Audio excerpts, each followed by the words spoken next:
지난 주간입니다. 조금은 특별한 모습으로 각자의 자리에서 예배하게 되었지만 하나님과의 깊은 교제로 나아가시기를, 더 나아가 놀라운 회복의 날이 시작되시기를 소망합니다. 다 함께 사도신경으로 우리 신앙을 고백하겠습니다.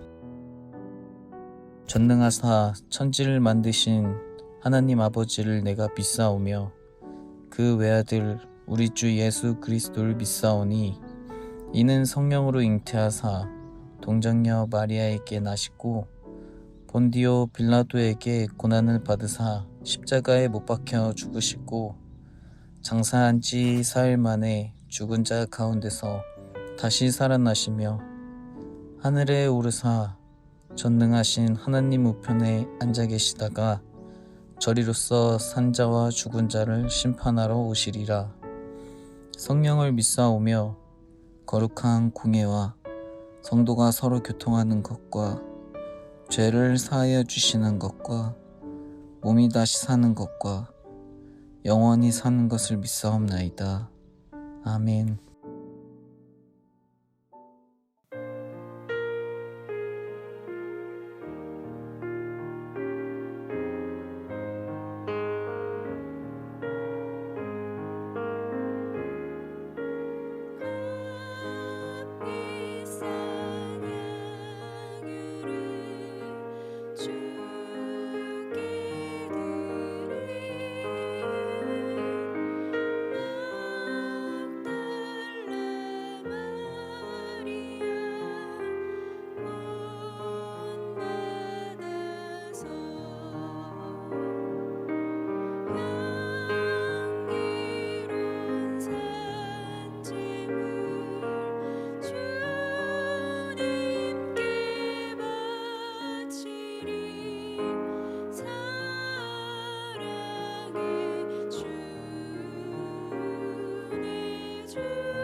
오늘 우리가 나눌 말씀은 사도행전 19장 8절에서 10절입니다. 바울이 회당에 들어가 석 달 동안 담대히 하나님 나라에 관하여 강론하며 권면하되 어떤 사람들은 마음이 굳어 순종하지 않고 무리 앞에서 이 도를 비방하거늘 바울이 그들을 떠나 제자들을 따로 세우고 두란노 서원에서 날마다 강론하니라. 2해 동안 이같이 하니 아시아에 사는 자는 유대인이나 헬라인이나 다 주의 말씀을 듣더라. 아멘. 반갑습니다. 오늘 사도행전 19장 8절부터 10절을 중심으로 들음과 따름이라는 주제의 말씀을 함께 나누겠습니다. 바울은 회당에 들어가서 3달 동안을 하나님의 말씀을 전합니다. 그런데 그때 그 말씀을 들은 사람들은 바울의 말을 거부합니다. 그러자 바울은 거기서 떠나 두란노 서원으로 가서 말씀을 다시 전합니다. 8절 9절입니다. 바울이 회당에 들어가 3달 동안 담대히 하나님 나라에 관하여 강론하며 권면하되 어떤 사람들은 마음이 굳어 순종하지 않고 무리 앞에서 이 도를 비방하거늘 바울이 그들을 떠나 제자들을 따로 세우고 두란노 서원에서 날마다 강론하니라. 그러니까 바울이 3달 동안 회당에 들어가서 복음을 전했는데 그들이 받아들이기는커녕 오히려 그 도를 복음을 비방하죠. 그러니까 바울은 그들을 떠나서 두란노 서원으로 갑니다. 그런데 그것에 대해 그 복음에 대해서 8절은 하나님 나라라고 표현을 합니다. 하나님 나라에 대한 강론이다. 그런데 그것이 바로 주의 도입니다. 주의 길이죠. 하나님이 말씀하신 길, 그것이 하나님 나라에 관한 것이고 하나님 나라에 관한 것이 하나님께서 말씀하신 길인데 그게 우리 예수님께서 걸으신 길입니다. 주의 길, 주의 도입니다. 동시에 예수님께서 걸으신 것으로 끝나는 게 아니고 예수를 그리스도라고 믿는 우리 모든 사람들에게 너희도 그 길을 걸어야 된다고 말씀하셨던 그 길, 그게 바로 주의 길, 주의 도입니다. 복음이죠. 그래서 바울은 가는 곳마다 계속해서 성도들에게 그 길에 대해서 설명하고 가르친 겁니다. 지금 많은 사람들은 긍정의 힘이나 잘 되는 나, 복 받는 방법 또는 성공하는 그리스도인들의 방식 혹은 이 또한 지나가리라 이런 것들을 외치지만 이런 것과는 다르게 복음은 그런 것이 아닙니다. 주의 도, 주의 길을 바울이 외쳤다는 겁니다. 그게 복음이기 때문이죠. 바울은 여러분 기독교 문화를 전한 사람이 아니고 복음을 전한 사람이고 예수님을 전한 사람입니다. 자, 주의 길이라는 게 무엇일까요? 그 길은 예수님이 걸으셨던 길이고 십자가의 길이고 그러나 소망의 길이고 생명의 길입니다. 무엇을 해도 죽음, 사망, 멸망으로 끝이 정해질 수밖에 없었던 그렇게 정해져 있었던 우리의 삶에 예수님의 십자가 그리고 십자가의 죽으심과 부활로 인해서 우리의 영원한 운명을 생명과 빛으로 바꾸셨다고 하는 것이 복음입니다. 그래서 우리의 어떤 못남 속에서도 놀라운 하나님의 은혜와 구원이 약속된 것입니다. 그거는 단지 율법 몇 개 지키고 안 지키고의 그런 문제가 아닙니다. 그거 지키면 잘났다고 으스대고 못 지키면 나 이제 죽으면 어떡해, 나 이제 지옥 가면 어떡해 위축되고 움츠러드는 그런 것이 아니고 그거는 바리새인들이 주장했던 겁니다. 하나님이 예수 안에서 우리에게 행하신 일, 완성하신 그 일을 믿음으로 오늘 우리에게 보이시고 가르치시는 그 길로 믿음으로 가라. 이것이 복음입니다. 결국 신앙은 그 길로 가는 문제라는 것이죠. 바울은 그것을 3달 동안 담대히 외친 겁니다. 외쳤다는 말은 들은 사람이 있다는 말이고 사실상 바울은 그것으로 자기 역할을 다한 겁니다. 자, 바울은 전하라고 하신 하나님의 명령을 따라서 자기의 사명을 감당합니다. 이제 그거를 들은 사람들이 어떻게 행할지는 들은 자들의 몫입니다. 근데 그들이 어떻게 합니까? 어떤 사람들은 마음이 굳어 순종하지 않고 무리 앞에서 이 도를 비방했다 이렇게 돼 있죠. 그러나 바울이 그들을 떠나서 두란노 서원에서 날마다 강론했을 때 10절 2해 동안 이같이 하니 아시아에 사는 자는 유대인이나 헬라인이나 다 주의 말씀을 들었다. 여기 보면 주의 말씀, 복음을 들은 자들의 두 가지 반응이 나타나는데, 첫 번째는 그 도를 거부하고 비방한 것이고, 또 하나는 바울이 전하는 복음을 잘 들은 겁니다.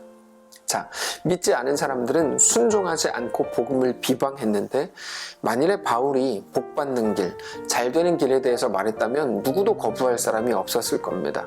좋은 게 좋은 거니까요. 그러나 바울은 그런 윤리적이거나 이 땅을 살아가는 데 도움을 주는 그런 내용의 메시지를 전한 게 아니고 복음을 전했고, 사람들은 거기에 대해 거부를 한 것입니다.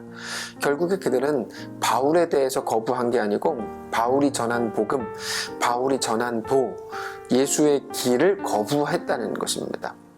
이 대조가 아주 중요한데요. 하나는 거부했고 하나는 그 길을 따르죠. 여러분, 세상은 둘 중 하나입니다. 주의 길에 대해서 거부하거나 따르거나입니다. 그 중간은 없습니다. 이 사람들에게 복음을 전하는 사람은 바울이죠. 그리고 바울이 복음을 전하고 있다는 건 어떤 의미입니까? 바울도 그 길을 따르고 있는 사람이었다는 의미입니다. 우리는 바울이 무슨 일을 했는지, 어떤 결과물을 만들어냈는지에 관심을 가지지만, 하나님께서는 그가 따르는 자인지 아닌지, 그것이 유일한 하나님의 관심사라는 것입니다. 반대로 어떤 사람들은 거부하죠. 그러면 우리는 거부한 자들이 어떻게 행동하는지에 관심을 가지지만, 하나님은 그가 따르는 자인가 거부하는 자인가를 굉장히 중요하게, 가장 중요하게 여기신다는 사실입니다. 그게 하나님의 유일한 관심사라고 해도 틀리지 않은 말입니다. 그것은 시대와 상황을 가리지 않습니다. 이 땅을 오고 간 모든 하나님의 백성은 자기만의 자리, 자기만의 상황과 그 여건 속에서 하나님의 음성을 듣고 그 길로 가는 자들이었습니다.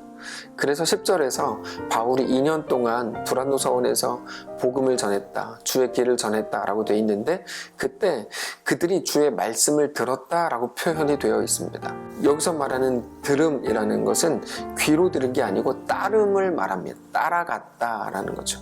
따라서 그렇게 살았다, 그거를 순종이라고 표현합니다. 그리고 그게 모든 그리스도인들의 공통된 특징입니다. 따랐다, 그게 뭐냐면 그 길로 가는 거죠. 그 길로 가는 거, 따르는 거, 순종하는 거. 왜요? 그 길이 복음이기 때문입니다. 우리는 복음에 대해서 이제 정확히 정리할 수 있습니다. 저는 그게 우리 교회의 가장 강력한 특징이요 장점이라고 생각하는데요. 우리는 복음을 설명할 수 있어요. 복음이 뭡니까? 영원한 사망, 멸망, 죽음이 끝인 우리의 삶에 하나님이 예수 안에서 우리의 운명과 생명을 바꾸시는 거죠. 그래서 이제는 우리의 끝이 멸망이요 사망이요 죽음이 아니라 하나님께서 예수 안에서 십자가에서 완성하셨으니까요, 더 이상 죽음이 아니고 우리의 어떠함에 따라 살고 죽음이 결정되는 게 아니고 영원한 생명과 빛과 구원이 우리의 완벽한 운명이 됐다는 것을 아는 것, 그것입니다. 근데 복음은 그 지식에 머물게 하지 않습니다. 따름과 순종을 요구합니다. 그것을 아는 자로서 우리의 현실을 살아내라고 요구합니다. 근데 바로 거기에 함정이 있습니다.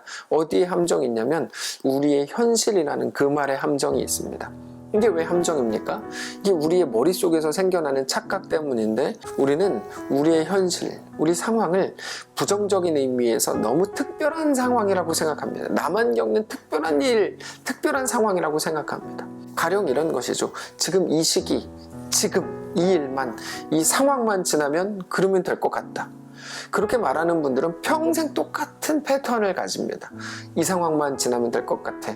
다른 상황이 또 오거든요. 이 상황만 지나면 될 것 같아요. 똑같은 패턴이야. 예를 들어서 지금 코로나 시대 아닙니까를 외치는 거죠. 근데 우리가 잘 아는 것처럼 그 전에는 메르스, 사스, 신종플루 이런 일들이 있었고 앞으로도 다른 이름으로 반복될 겁니다. 코로나가 특별합니까? 늘 반복되는 일상입니다. 다른 모든 것들 마찬가지입니다. 어떤 직장, 질병, 먹고 사는 문제, 혹은 어떤 관계, 그런 특별한 상황은 모양만 바꾸어서 우리에게 계속 다가옵니다. 결국 무엇입니까? 우리의 오늘, 우리의 현실, 우리의 일상 속에서 복음을 살아내겠는가? 그 길로 가겠는가의 문제라는 거야. 지금만 지나가면요, 제가 결혼만 하고요, 제가 장가만 가면요, 소만 사면요, 밭만 갈면요, 제가 이 급한 일만 해결하면요. 그래서 예전에 한번 소개했죠. 찰스 험멜의 늘 급한 일로 쫓기는 삶이라는 책이 있습니다. 사람들이 늘 오늘 급한 일에 쫓긴다는 거죠. 일상을 살아내지 못하고 그 속에서 그리스도인으로 살아내는 걸 포기하고 당장 급한 일을 해결하는 것에 급급하다는 거야. 그게 함정인 겁니다. 결국에 주의 복음은 우리에게 무엇을 요구합니까? 우리 오늘 여기에서 주의 길로 갈 건지, 복음을 따를 건지, 따름을 선택할 건지, 아니면 잠시 거부하기로 할 건지, 그 두 개만 우리의 선택지 안에 있다는 것을 알아야 합니다. 아니, 인정해야 됩니다. 근데 그 선택은 오늘, 지금 우리의 매일 있어야 하는 일이라는 것이죠. 어제 주일 예배를 마치고 하용봉 장로님을 잠시 뵙고 왔습니다. 많이 좋지 않습니다. 많은 성도들께서 기도해 주시기를 부탁드립니다. 근육이 다 빠졌습니다. 팔과 다리의 모든 근육이 빠졌습니다. 걷는 것조차 매우 힘겹습니다. 지용남 권사님과 많은 대화를 나누었습니다. 하나님이 어떤 일을 행하실지 우리 알지 못하지만 지금처럼 장로님을 케어하면서 장로님과 행복하게 지내고 싶다고 말씀하시더라고요. 머리를 빗어주고 몸을 닦아주고 부축해주고 식사를 떠먹여드리고, 그게 왜 불편하지 않겠습니까? 왜 힘들지 않겠습니까? 근데 그게 행복이랍니다. 그 말을 듣는데 꽤 충격적이었습니다. 그게 행복이라니까요. 어떻게 설명할 수 있을까요? 사랑하는 성도 여러분, 오늘 우리의 현실이라는 함정에 빠지지 마시고 하나님이 우리에게 허락하신 일상이요, 하나님이 일하시는 하나님의 현실, 하나님이 일하시는 하나님의 현장이라는 것을 기억하시기 바랍니다. 그러므로 오늘 우리의 자리에서 우리에게만 허락된 그 길을 믿음으로 걷게 되시기를 바랍니다. 어제 예배 때 나누었죠. 입덧을 하는 분들, 1년마다 혹은 임지를 옮겨야 하는 분들, 만만치 않은 문제로 매우 어려운 분들, 많은 분들과 대화를 했습니다. 그러면서 제가 큰 위로를 얻었던 것은 그분들이 자기들의 자리에서 하나님이 그렇게 자기 자리로 부르신 것을 이해하고 있더라는 것입니다. 오늘 우리의 삶이 그렇게 하나님과 하나님 나라를 향하게 되시기를 원합니다. 하나님께서 오늘 우리에게 그 따름, 그 순종을 요구하십니다. 우리는 복음을 들은 자들입니다. 이제는 복음을 아는 자로, 그렇게 온전한 하나님의 사람으로 우리의 현실 속에서 넉넉히 살아내시기를 바랍니다. 특별히 오늘부터 시작되는 고난주간을 살아가시면서 하나님께 더 집중된, 하나님을 향하게 되는 우리의 한 주 되시기를 축복합니다. 한번 기도하겠습니다. 살아계신 하나님, 우리에게 복음을 허락하시니 감사합니다. 단지 우리의 머리, 우리 지식에 머물지 않게 하시고 그 길을 따르는 자로, 주의 길로 가는 자로, 넉넉히 걷는 자로 세워질 수 있도록 인도하옵소서. 고단한 우리의 인생 속에 하나님의 놀라운 은혜로 채우시고 그 은혜로 말미암아 우리에게 허락된 일상, 우리 현실을 넉넉히 믿음으로 걷게 하여 주옵소서. 타협하지 않게 하시고 그 속에서 하나님 허락하시는 놀랍고 넉넉한 힘으로 그 길을 걷게 하옵소서. 우리와 함께하는 많은 연약한 자들 함께 하시고 은혜를 주시고 하나님께서 주시는 힘으로 일어나고 또 승리하고 계획하시고 이끄시는 대로 순종하며 따라갈 수 있도록 인도하시옵소서. 이번 주 고난주간입니다. 하나님, 우리가 주님께 집중하고 예수 그리스도의 십자가의 의미를 묵상하며 살아가는 귀한 한 주 되도록 인도하시옵소서. 감사드리며 살아계신 예수님의 이름으로 기도합니다. 아멘. 사랑하는 성도 여러분, 오늘 하루를 우리에게 또 하나님께서 허락하셨습니다. 넉넉히 그 길 걷게 되시기를 바랍니다. 월요일부터 금요일까지 저녁 9시에 고난주간 특별 예배로 각자의 자리에서 예배하기를 원합니다. 꼭 참석하시고 함께 귀한 은혜 나누시고 우리 삶의 큰 변화와 회복이 임하는 귀한 기간 되시기를 축복합니다. 감사합니다.